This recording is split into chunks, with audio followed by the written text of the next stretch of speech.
Buenas tardes, mi nombre es Isabel Rodríguez y el día de hoy voy a estar explicando lo que es el proceso de la mitosis. Antes tengo que decir que esta actividad fue propuesta por la maestra Lizarda Peña del Colegio Padre Fortín. Bueno, como les mencionaba antes, yo voy a estar hablando sobre el proceso de la mitosis. Pero antes de hablar sobre el mismo, tenemos que aclarar una cosa, y es que ¿qué es una célula? Bueno, una célula es conocida hoy en día como la estructura más pequeña que contiene vida, y es fundamental para los seres humanos, animales, plantas y muchos otros seres vivos.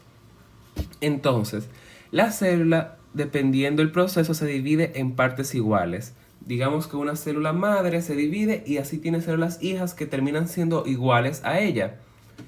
Y ese es el proceso de la mitosis, el proceso de la división de las células asexuales. Y obviamente, como cualquier otro tipo de proceso en la vida, tiene varias etapas que se dividen en la interfase y en la mitosis, que hablaremos más adelante. Empezando por la interfase, el mismo se divide en tres etapas más, que son el GAP1 o G1, en la fase S o síntesis y GAP2.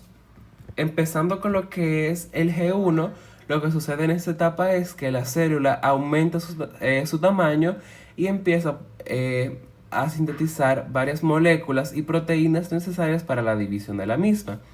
Después sigue la síntesis, que es en donde ocurre el proceso de la replicación, que es un proceso en el cual la célula replica su ADN, se va replicando el ADN. Y al final de la síntesis lo que ocurre es que quedan dos moléculas ADN idénticas que serán las que se les darán a las células hijas. Y por último tenemos el GAP2, que es el proceso en el cual la célula, por así decirlo, está preparada para su división y se encuentra como reparando aquellas fallas que se produjeron en las etapas anteriores.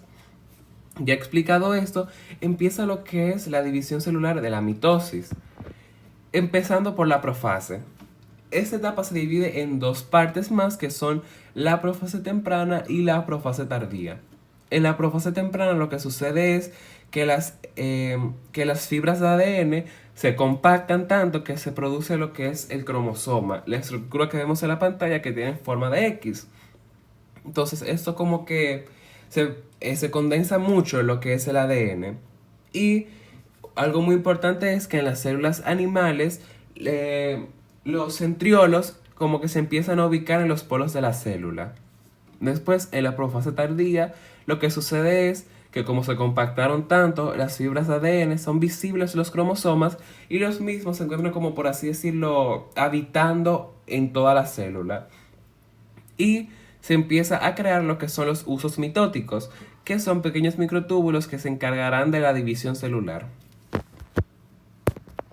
Después sigue lo que es la fase de la metafase.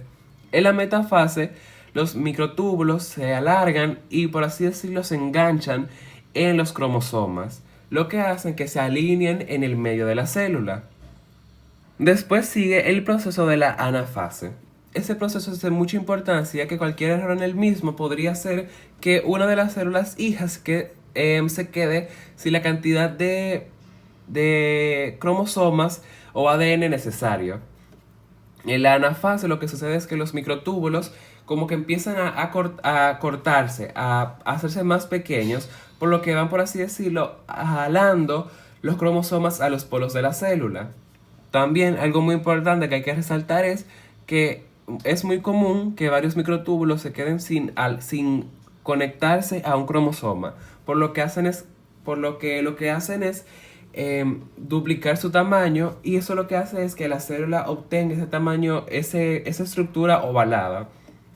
Después sigue lo que es la telofase y la citocinesis, que son las últimas fases de la división mitótica. Lo que sucede en la telofase es que ya se destruyen las estructuras del uso mitótico y los cromosomas, las cromátidas, llegan a los polos de la célula, que ahora se les llama como cromosomas porque se van a volver a reconstruir más adelante. Y por último está la citocinesis, que es el proceso en el que ya se dividen las células y se recompone el citoplasma, también se recompone la membrana nuclear, que es la capa que recubre el ADN, y se descompactan las fibras, se descompactan los cromosomas, vuelven a ser fibras todas dispersas por el núcleo de la célula y también se recompone el nucleolo.